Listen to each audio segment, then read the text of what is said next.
Bonjour, ici Roch Giguère, un jardinier passionné. Bienvenue à cette capsule de passionjardin.tv. Alors aujourd'hui, on va parler des bulbes à floraison printanière.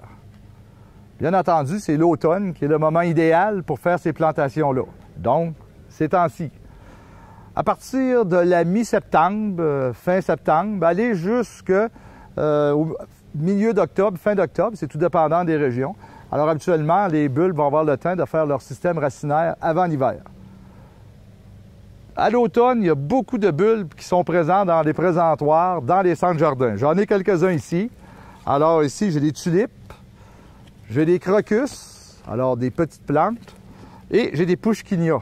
Alors bien entendu, alors toutes ces plantes-là vont à des profondeurs de plantation et des distances différentes. Alors bien regarder à l'endos les distances de plantation et la profondeur qu'on recommande pour telle variété. Alors, c'est pour ça que c'est important de conserver les enveloppes pour pouvoir avoir ces guides-là. Vous pouvez en faire venir par la poste aussi.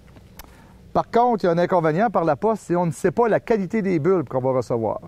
Parce que quand on est en centre jardin, on est capable de voir au moins leur grosseur.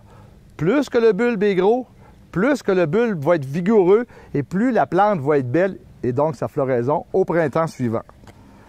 Une question que plusieurs demandent, qu'est-ce que ça veut dire que certaines tulipes ne reviennent pas année après année? Quand c'est le cas des pushkinia, des crocus, habituellement, on n'a pas de problème. Mais avec les tulipes, on a des problèmes. Alors, on va regarder cela. Alors, j'ai retiré un bulbe de tulipe, c'est-à-dire un bulbe de tulipe que j'avais mis l'automne passé. Et là, il a passé une année en terre. Alors, c'est pour ça que, habituellement, dans le milieu de l'été, les bulbes de certaines tulipes, qu'est-ce que je vais faire? Je vais les sortir de terre aussitôt que le feuillage a bruni. Très important, parce que si on veut que notre bulbe récupère toute sa vigueur pour revenir l'année suivante, il faut que le feuillage demeure là le plus longtemps possible pour énergiser le bulbe. Alors, je retire ce feuillage-là. Et là, vous voyez, avec mon bulbe, vous voyez qu'il a produit des petites bulbilles. Alors, il a fait ce qu'on appelle des bébés. Malheureusement, cette bulbille-là ne fleurira pas l'année prochaine. Mais étant donné qu'elle est à côté à l'autre, qu'elle est juxtaposée à l'autre, elle va prendre l'énergie du bulbe mère. Alors, vous comprenez que si elle prend l'énergie, ça va empêcher l'autre qui va fleurir. Et c'est souvent ce qui fait que la deuxième année, vous allez avoir seulement des feuilles ou très peu de fleurs. Et la troisième année, on dirait que les bulbes sont morts. La quatrième, cinquième année, qu'est-ce qu'on voit? On voit réapparaître des tulipes. C'est souvent ce bulbe-là qui a repris de l'énergie pendant 2 ou 3 ans et qui va refleurir. Alors, vous voyez ici, je les sépare, je sépare toutes les petites bulbilles, on les voit toutes ici, ce sont toutes des bébés, et on voit que le bulbe mère, si on veut, le gros bulbe principal qui va refleurir l'an prochain est ici. Alors lui, je vais le replanter à travers ma colonie. Quant à ceux-là, je vais aller les replanter dans un coin de mon jardin pour qu'ils puissent pousser pendant 2 ou 3 ans et ils vont refleurir par après. Alors là, maintenant, on va voir comment faire une plantation. Une plantation, bien entendu, on ne plante pas un bulbe par-ci, un bulbe par-là.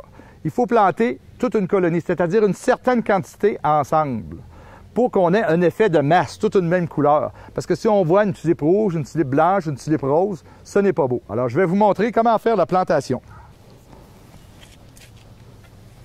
Alors, je creuse mon trou.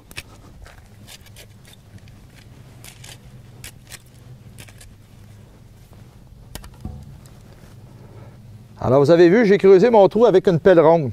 C'est qu'avec une pelle ronde, je peux avoir une plus grande surface. Et j'aime ça plutôt qu'au plantoir parce que je suis capable de mettre tout un groupe de bulbes de façon assez rapprochée tout en respectant mes distances de plantation et ma profondeur. Alors, j'uniformise la surface et là, je retire l'enveloppe de bulbes. Alors, c'est des pushkinia. Alors, bien important de toujours mettre le point pointu en l'air. Alors, ici, on le voit, le point pointu en l'air.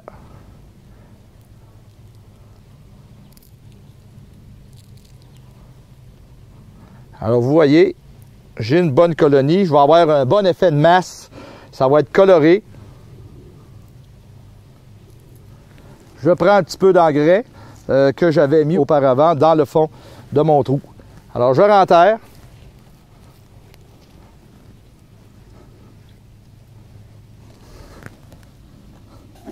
un bon arrosage, parce que c'est très important au moment du départ, un bon arrosage.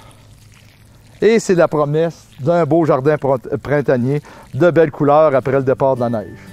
C'était Roch Giguère qui vous souhaite bon jardinage.